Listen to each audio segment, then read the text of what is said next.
सगळ्यांना क्रांतिकारी जय भीम। सगळ्यात पहिल्यांदा विश्वरत्न डॉक्टर बाबासाहेब आंबेडकर यांच्या 135व्या जयंतीच्या निमित्तानं हा व्हिडिओ बघत असलेल्या तमाम आंबेडकरवादी विचारांच्या नागरिकांना विश्वरत्न डॉक्टर बाबासाहेब आंबेडकर यांच्या 135व्या जयंतीच्या निमित्तानं हार्दिक शुभेच्छा। मित्रांनो, एकीकडं विश्वरत्न डॉक्टर बाबासाहेब आंबेडकर यांच्या जयंतीचा सगळा उत्साह चालू असताना दुसरीकडे शासनानं एक कूटकारस्थान त्या ठिकाणी रचलेलं आहे। ते कूटकारस्थान म्हणजे अनुसूचित जाती या प्रवर्गामध्ये उपवर्गीकरण करण्याच्या संदर्भात महाराष्ट्र शासनानं बदर नावाची एक समिती त्या ठिकाणी गठीत केलेली आहे आणि एक कूटकारस्थान असं चाललं आहे की आज सध्या सगळे अनुसूचित जातींचे जे उपजाती आहेत त्याच्यामध्ये पूर्वीच्या काळातला महार, आत्ताचा बौद्ध, त्याचबरोबर मातंग, चर्मकार, ढोर अशा वेगवेगळ्या 59 जातींचा हा जो समूह आहे, या समूहाला फोडण्याचं काम इथली राजकीय व्यवस्था, शासन व्यवस्था या ठिकाणी घेत आहे। आणि म्हणून हे येणाऱ्या काळामध्ये खूप आपल्या सर्व अनुसूचित जातीकरिता हे अत्यंत घातक अशा पद्धतीचा निर्णय या ठिकाणी शासनानं घेण्याचं ठरवलेलं आहे। दिनांक 1 एप्रिल 2026 रोजी शासनाने एक GR काढला आहे आणि तो GR काढून त्यांनी त्या समितीवर आक्षेप घेण्याकरिता मुदत दिलेली आहे। ती मुदत 15 एप्रिल 2026 पर्यंत आहे। म्हणजे ज्या काळामध्ये आंबेडकरवादी विचारांचे नागरिक महापुरुषांच्या जयंत्या करण्यामध्ये व्यस्त असतात, अगदी त्याच काळामध्ये या ठिकाणचं देवेंद्र फडणवीस सरकार अनुसूचित जातीमध्ये तोडफोड करण्याची कूटनीती त्याच काळामध्ये त्यांनी करण्याचं ठरवलेलं आहे। आणि म्हणून आंबेडकरी विचारांच्या नागरिकांना माझं एक आवाहन आहे की जयंती करत असताना जयंतीच्यामध्ये आपण ह्या गोष्टी नागरिकांना सांगाव्या आणि हे उपवर्गीकरण कशा पद्धतीचं घातक आहे ते त्यांनी आपल्या आंबेडकरवादी विचारांच्या नागरिकांचं प्रबोधन करणं गरजेचं आहे।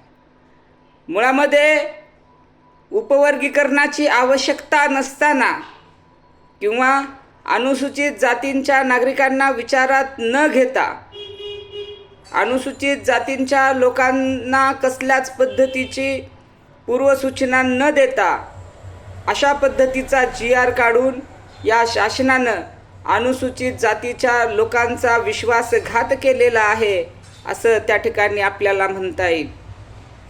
ज्या काळामध्ये अनुसूचित जातींची लोक महात्मा फुलेंची जयंती असेल, विश्वरत्न डॉक्टर बाबासाहेब आंबेडकरांची जयंती असेल, ह्या जयंती करण्याच्या कार्यक्रमामध्ये व्यस्त असतात, अगदी त्याच काळामध्ये म्हणजे झोपीत दगड घालण्याचं काम या ठिकाणची ही शासन व्यवस्था करायला लागलेली आहे। म्हणजे मला म्हणायचं आहे गरज नाही आहे। आणि ते जे बदर समिती आहे ना, त्या समितीमध्ये उपवर्गीकरणाची ती जी समिती आहे त्या समितीमध्ये प्रत्येक जात समुदायाचे प्रतिनिधी करणारी काय म्हणतात ते सदस्य त्याच्यामध्ये नाही आहेत।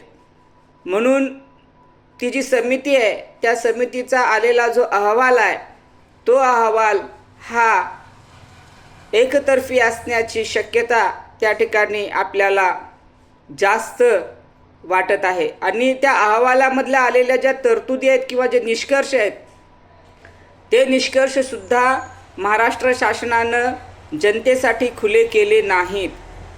या ठिकाणी व्हिडिओ बघत असलेल्या माझ्या तमाम नागरिकांना किंवा हा जर व्हिडिओ शासनापर्यंत गेला तर त्या शासनाला माझी विनंती आहे की मायबाप सरकार, आपण त्या अहवालामध्ये काय तरतुदी आहेत त्या तरतुदी किंवा त्या तरतुदी सर्व आमच्या सर्वसामान्य नागरिकांकरिता तुम्ही ओपन अप करा.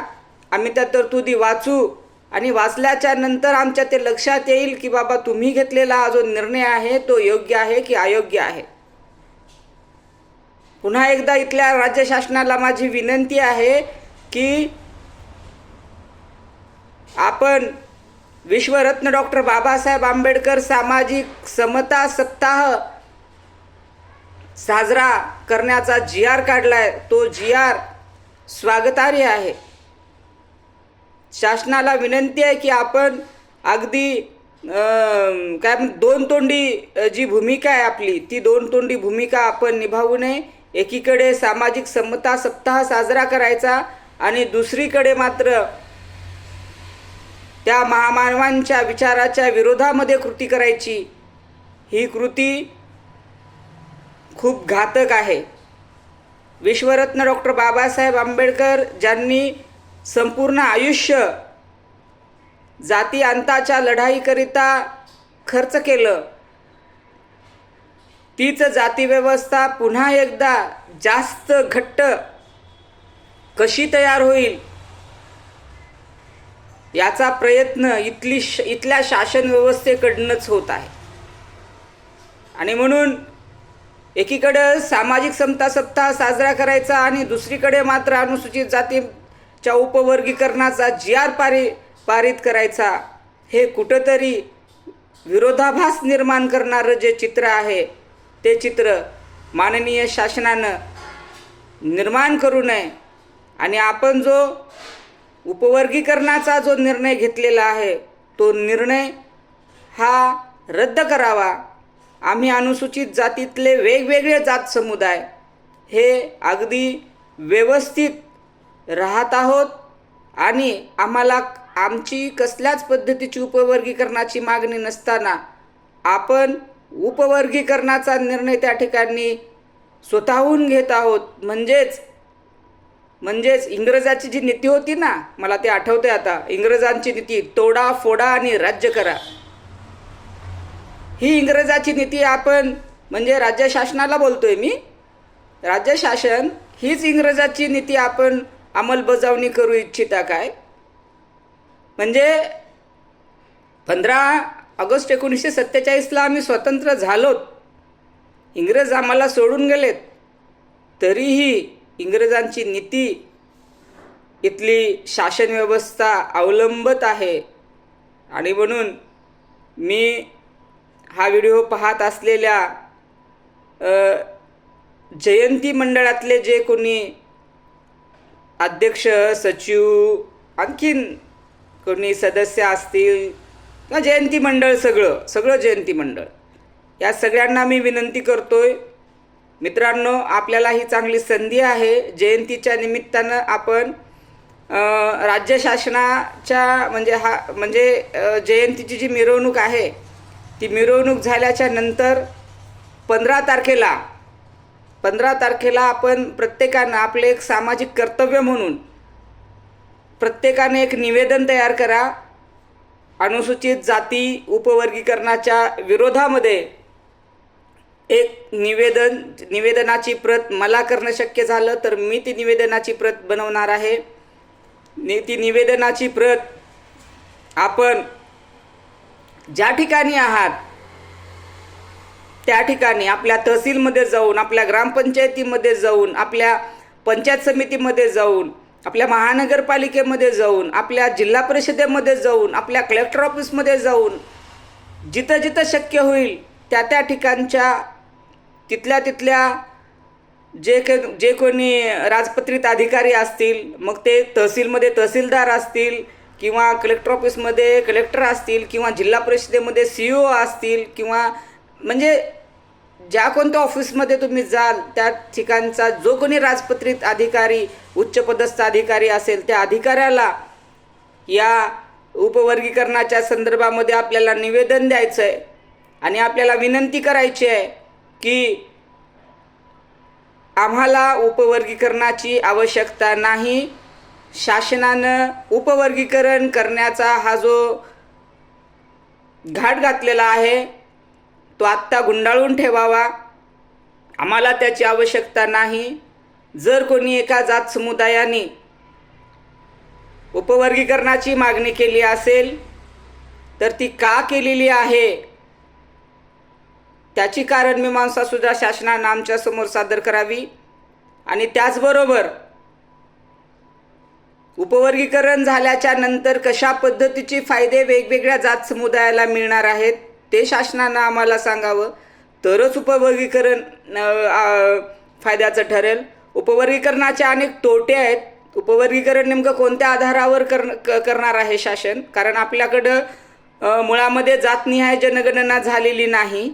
आत्ता एक नवीन जनगणना चालू झाली आहे, तीही जनगणना जातनिहाय नाही. कुठल्याच जातींचे म्हणजे बौद्ध असतील किंवा मातंग असतील किंवा चर्मकार असतील किंवा ढोर असतील असे वेगवेगळे जे जात समुदाय आहेत, या जात समुदायांची नेमकी लोकसंख्या किती आहे हे कोणालाच माहिती नाही. म्हणजे ज्या पद्धतीचे प्रश्न ओबीसीमध्ये तयार करून ठेवले, ज्या पद्धतीचे प्रश्न NT तयार करून ठेवले, NT-C, NT-D, NT-B अशा पद्धतीचा धिंगाणा त्यांनी त्या ठिकाणी घालून ठेवला. सोबतच इकडं आता त्यांनी घाव SC वर घालत आहेत. SC सुद्धा त्यांचं नियोजन असंच आहे. SC A B C D E असं जी काही उपवर्गीकरण करण्याचं ते प्रयत्न ते त्या ठिकाणी करणार आहेत.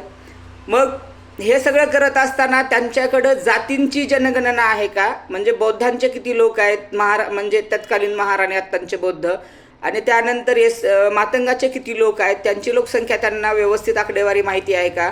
त्याच्यानंतर चांबाराचे लोक किती आहेत त्यांची आकडेवारी, खाटीक किती आहेत त्यांची आकडेवारी, चांबार किती आहेत त्यांची आकडेवारी, ढोर किती आहेत त्यांची आकडेवारी, ही सगळी आकडेवारी स्टॅटिस्टिकल आकडेवारी शासनाकडं मुळात उपलब्ध आहे का ते आम्हाला शासनानं सांगावं. आणि हे सगळं जर असेल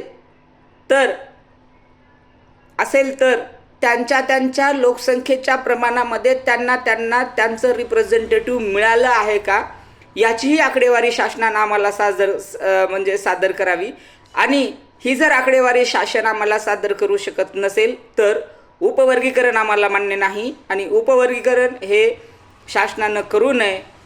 एवढंच या सगळ्या व्हिडिओच्या माध्यमातून हा जो 10-12-15 मिनटाचा व्हिडिओ होत आहे, खूप मोजका व्हिडिओ हा झाला. या व्हिडिओमध्ये मी एवढं बोलू शकत नाही, परंतु जी काय 13-14-15 मिनटामध्ये मी बोलण्याचा प्रयत्न केलेला आहे. तर या सगळ्या प्रकारामध्ये माझं एवढंच म्हणणं आहे की शासनानं उपवर्गीकरणाचं घातलेला हा डाव त्यांनी त्या ठिकाणी स्वतःहूनच मोडावा. कारण हे आपल्या भारतीय संविधानाला म्हणजे जे फंडामेंटल आहे की नाही त्याला मान्य नाही. कारण आम्ही भारताचे सार्वभौम समाजवादी धर्मनिरपेक्ष आणि आपला एक संघ राष्ट्र जर आम्हाला बनवायचं असेल, भारतीय संविधानाचं एक बेसिक आहे बघा, फंडामेंटल बेसिक काय आहे तर आम्हाला एक संघ राष्ट्र बनवायचं आहे. जर आम्हाला एक संघ राष्ट्र बनवायचं असेल तर हळूहळू आमच्यातली जाती व्यवस्था आम्हाला नष्ट करावी लागेल. परंतु शासनाचा जो हा उपवर्गीकरणाचा प्रस्ताव आहे, हा उपवर्गीकरणाचा प्रस्ताव जाती व्यवस्था आणखीन घट्ट करण्याच्या दिशेनं जाणार आहे. आणि म्हणून आम्हाला एक संघ व्हायचा असेल, आम्हाला एक संघ राष्ट्र निर्माण करायचं असेल तर आमच्यातल्या जाती व्यवस्था नष्ट करून आम्हाला एकत्र यावं लागेल. पण जाती व्यवस्था नष्ट करण्याचा तर विचार वेगळाच, आणखीन जाती व्यवस्था कशी स्ट्रॉंग होईल त्या संदर्भातला हा जो प्रस्ताव आहे तो प्रस्ताव शासनानं त्या ठिकाणी मागे घ्यावा. मी एवढंच बोलतो आणि पुन्हा एकदा विश्वरत्न डॉक्टर बाबासाहेब आंबेडकर यांच्या 135व्या जयंतीनिमित्त आपण निर्धार करू की येणाऱ्या काळामध्ये आम्ही आमच्या समाजातली जातीव्यवस्था पूर्णपणे नष्ट करू. आणि त्याच्यासाठी जर कोणी आमच्या आडवं येत असेल तर आम्ही मात्र आमचे विचार आणि आमच्या शब्दांची ताकद, आमची लेखणी, ह्या लेखणीच्या सगळ्या जोरावरती आम्ही आमच्या विचारांनी समाजाचं प्रबोधन करू आणि समाजामध्ये दाखवून देऊ की आम्ही हिंदू, सर्व बौद्ध, ख्रिश्चन, जैन, मुस्लिम हे वेगवेगळे जे धर्म आहेत, हे धर्म त्यांच्यामध्ये सांगितलेली जी फंडामेंटल बेसिक आहे, ती फंडामेंटल बेसिक ही आहे की मानवतावाद, तो मानवतावाद आम्हाला समाजामध्ये रुजवता येईल. या सगळ्या म्हणजे जे महापुरुषांचे जे विचार आहेत, ते महापुरुषांचे विचार आपण समाजामध्ये रुजवण्याचा त्या ठिकाणी प्रयत्न करू. एवढंच बोलतो आणि पुन्हा एकदा उपवर्गीकरण या प्रस्तावाचा मी विरोध करून मी माझे 4 शब्द या ठिकाणी संपवतो. आपण ऐकून घेतलात त्याबद्दल धन्यवाद. जय भीम, जय शिवराय, जय संविधान.